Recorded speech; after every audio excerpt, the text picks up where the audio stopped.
Assalamualaikum warahmatullahi wabarakatuh.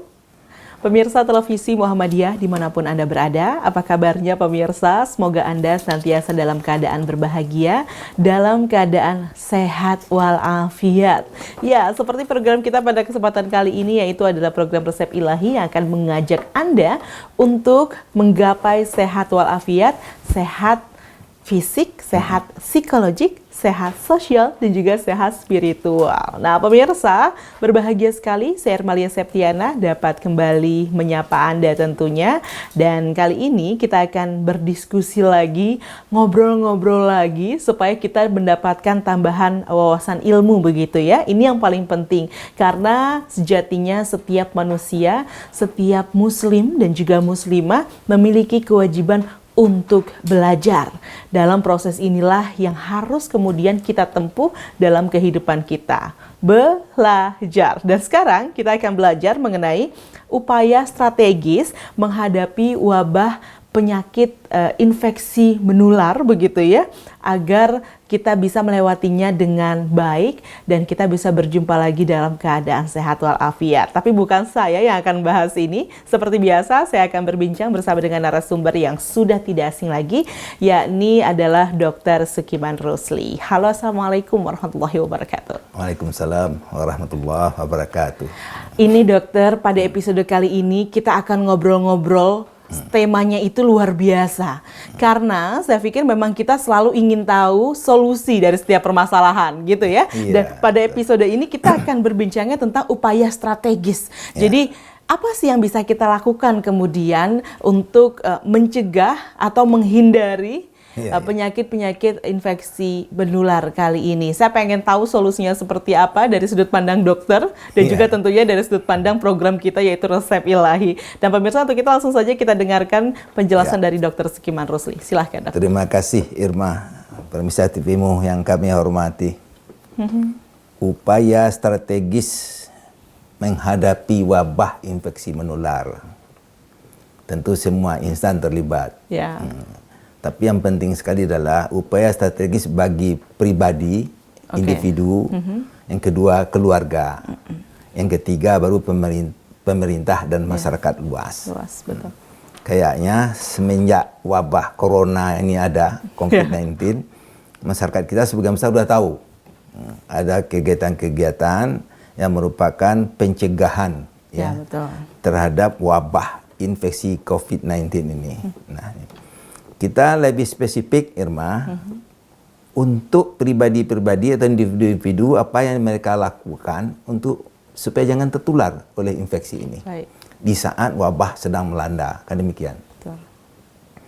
Kayaknya ada 6 kegiatan strategis, 5 yang prinsip, 1 yang bersifat teknis.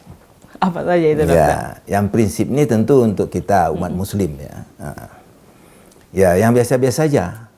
Masyarakat kita tentu udah tahu, tapi kita saling mengingat-ingatkan gitu loh. Kata orang kan begini, lancar kaji karena diulang kan begitu. Apa itu? Iya, lancar kaji karena sering diulang.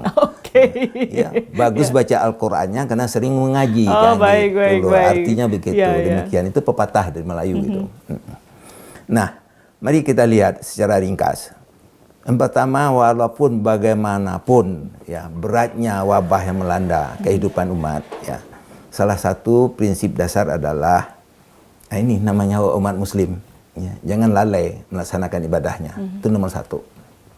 Itu yang paling penting nomor 1. Tetap taat beribadah. Baik. Coba kita perhatikan ya, corona sekarang, ibadah sholat itu sangat bermakna untuk itu, karena ibadah sholat adalah itu suatu ibadah yang menuntun pemikiran. Ya, bagaimana dia orang yang dapat musibah ini selalu berada di jalur kebenaran. Betul. Nah, itu yang sangat penting, itu sholat ya. Masyarakat kita juga kenal sholat itu adalah samping menuntun pemikiran, juga akhirnya menuntun ya suara hatinya, perbuatan dan perilakunya, supaya dia bisa berbuat yang benar dan yang baik untuk mencegah wabah atau musibah yang telah melanda itu.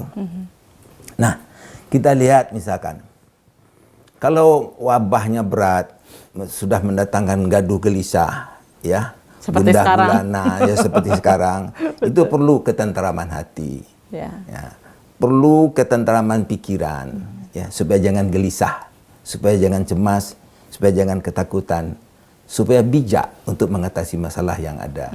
Nah, di sini dalam Al-Quran juga disebut salah satu kita sering baca atau dengar, ya, as-sabirin, sabar. Nah, sabar itu apa, Irma? Tahu nggak sabar? Apa itu? Sabar adalah pemikiran yang telah mampu mengendalikan, ya, potensi kemanusiaan seseorang itu. Baik. Itu sabar, ya. Pemikiran kognitif terkendali, pemikiran kalbu terkendali, ya. Dia tidak menjadi sakit hati, ya. Perasaannya tidak gundah gulana, dia menjadi tenang. Pemikiran psikomotor terkendali, tidak terjebak kepada hawa nafsu emosi, Betul. hawa nafsu amarah, marah-marah, gaduh gelisah, demikian itu. Jadi sabar. Sabar itu adalah orang yang tenang, ya, pikirannya tenteram, cerdas, dan bijak mengatasi masalah.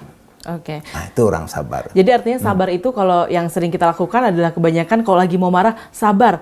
Diartikan kemudian sabar hanya sebatas menahan amarah. Padahal lebih dari itu. Lebih dari itu. Mengikhlaskan Ya, hati, ya. tanpa merasa sakit hati, begitu ya. Ini yang paling penting pemirsa. Karena kadang-kadang ada yang oke nggak jadi marah tapi dendam. Hatinya Ya. tetap rusak ya dokter Iya, ya. itu dia. Betul. Itu sabar itu. Dalam Al-Quran juga disebut, ya, sabar dan salat itu satu sejalan. Betul. Ya. Ya ayyuhalladzina amanu sta'inu bisabri wassalah innallaha ma'as sabirin. Itu kalau tidak salah Al-Baqarah 153. Ya. Wahai orang-orang beriman, mintalah pertolongan dengan sabar dan salat. Sesungguhnya Allah bersama orang-orang yang sabar. Jadi ini saling membantu. Orang yang salat khusyuk, tumakninah, akan mudah menunjukkan sabar. Masya Allah. Kalau dia udah sabar, lebih mudah salat khusyuk.